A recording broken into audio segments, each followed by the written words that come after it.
क्या पढ़ा था पिछली क्लास में?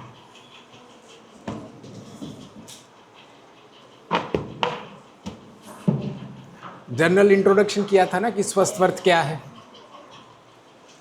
Today we will discuss the meaning of स्वस्थवर्ता, डेफिनेशन ऑफ स्वस्थवर्त and pathology of a disease all together.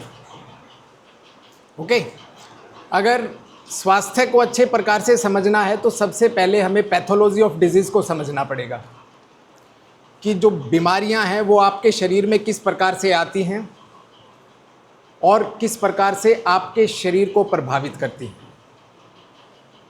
जब हम पैथोलॉजी ऑफ डिजीज़ को अच्छे से समझ जाएंगे तभी हम स्वास्थ्य को अच्छी प्रकार से समझ पाएंगे. तो आज जो है हम सबसे पहले स्वास्थ्य क्या है, स्वस्थवर्त क्या है, उसके मीनिंग को जानने का प्रयास करेंगे.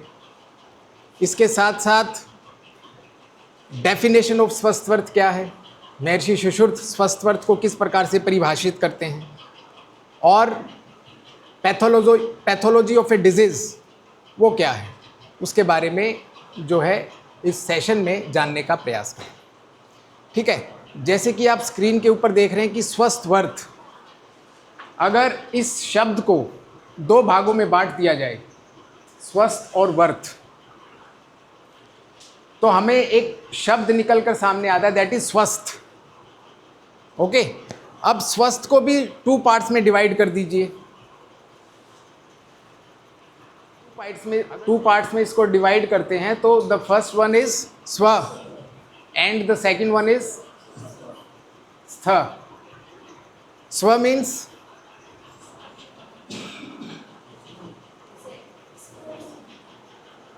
प्राकृतिक अवस्था और स्थ मीन्स स्थापित होना, नेचुरल स्टेट में स्टेबल रहना, वो स्वस्थ है. और वर्त का क्या अर्थ है? नियम या आचरण, ऐसे नियम, ऐसा आचरण जो कि आपको हमेशा तक के लिए स्वस्थ बनाए रखें, वही स्वस्थवर्त है. That is the proper meaning of स्वस्थवर्त. ठीक है, स्वास्थ्य को लंबे समय तक बनाए रखें, कुछ ऐसे नियम, कुछ ऐसा आचरण जो आपको हमेशा के लिए स्वस्थ रखें.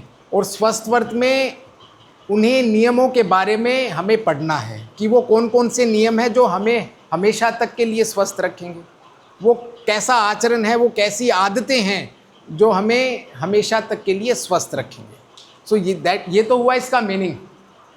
ठीक है, कि आपको किस प्रकार से स्वस्थ रहना है. अगर इसके मुख्य प्रयोजन की बात की जाए, इसके मुख्य उद्देश्य की बात की जाए, तो स्वस्थवर्त का मुख्य उद्देश्य क्या है? स्वास्थ्य से स्वास्थ्य रक्षणम. स्वास्थ्य से स्वास्थ्य रक्षणम, स्वस्थ व्यक्ति के स्वास्थ्य की रक्षा करना, ये सबसे पहला नियम है. Prevention is better than cure. हमें बीमारी को आने का इंतज़ार नहीं करना है कि जब आपके शरीर में बीमारियां आ जाएंगी तब आपको इन नियमों का पालन करना है. हालांकि उसके बारे में भी बताया गया है, रोगी व्यक्ति के विकारों को दूर करना, आतुरस्य विकार परशमनम. स्वास्थ्य से स्वास्थ्य रक्षणम, आतुरस्य विकार परशमनम. अगर रोग शरीर में उत्पन्न हो भी गया है तो आपकी किस प्रकार की दिनचर्या रहनी चाहिए, किस प्रकार की ऋतुचर्या रहनी चाहिए, किस प्रकार से आपका जो है आहार होना चाहिए, इन सभी के ऊपर कार्य करके आप अपने विकारों को ठीक कर सकते हैं. और जो व्यक्ति स्वस्थ है वो यकीन मानिए कभी बीमार नहीं पड़ेगा, गंभीर रूप से तो बीमार नहीं पड़ेगा. यही आयुर्वेद का और यही स्वस्थवर्त का मुख्य प्रयोजन है. यही आयुर्वेद का और स्वस्थवर्त का मुख्य उद्देश्य है कि prevention is better than cure. जैसे कल हमने डिस्कस किया था कि कोई भी पैथी प्रिवेंशन के ऊपर काम नहीं करती है, एक्सेप्ट आयुर्वेदा, नेचुरोपैथी और योग. ये जितनी भी अल्टरनेटिव थेरेपीज़ हैं, ये सभी की सभी आपके प्रिवेंशन के ऊपर कार्य करती हैं कि आप बीमार न पड़ें.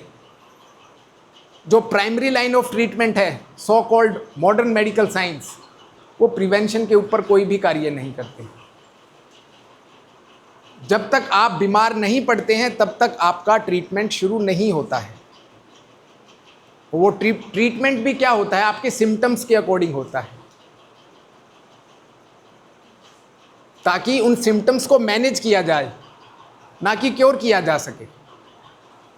मॉडर्न मेडिकल साइंस उन सिम्टम्स को, उन बीमारियों को मैनेज करती है, ना कि क्योर करती है।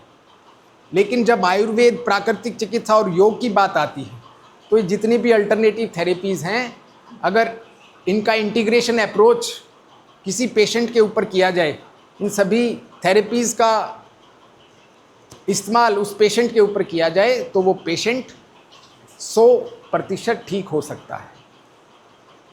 समझे नहीं समझे? मुख्य उद्देश्य है स्वस्थ वर्त का यही है कि आपको, आपके शरीर को स्वस्थ रखना। और दूसरा, अगर कोई रोग उत्पन्न हो भी गया है आपके जो है अनियमित दिनचर्या के चलते, आपकी लाइफस्टाइल सही नहीं है, आपका आहार सही नहीं है, आपकी निद्रा सही नहीं है, तो जिसके चलते विकार उत्पन्न हुए हैं, उन विकारों को दूर करना, ये आयुर्वेद और स्वस्थ वर्ग का मुख्य उद्देश्य है। और इन्हीं उद्देश्य के ऊपर स्वस्थ वर्ग काम करता है।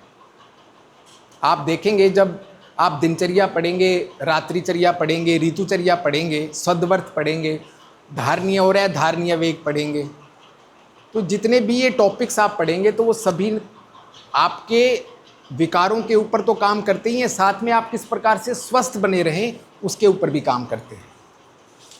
ठीक है, तो ये हो गया बेटा स्वस्थ वर्त क्या है, ये इसका मीनिंग हमने समझने का प्रयास किया, डिस्कस करने का प्रयास किया। स्वास्थ्य को अच्छी प्रकार से समझने के लिए हमें समझना होगा कि पैथोलॉजी ऑफ ए डिजीज़ क्या है।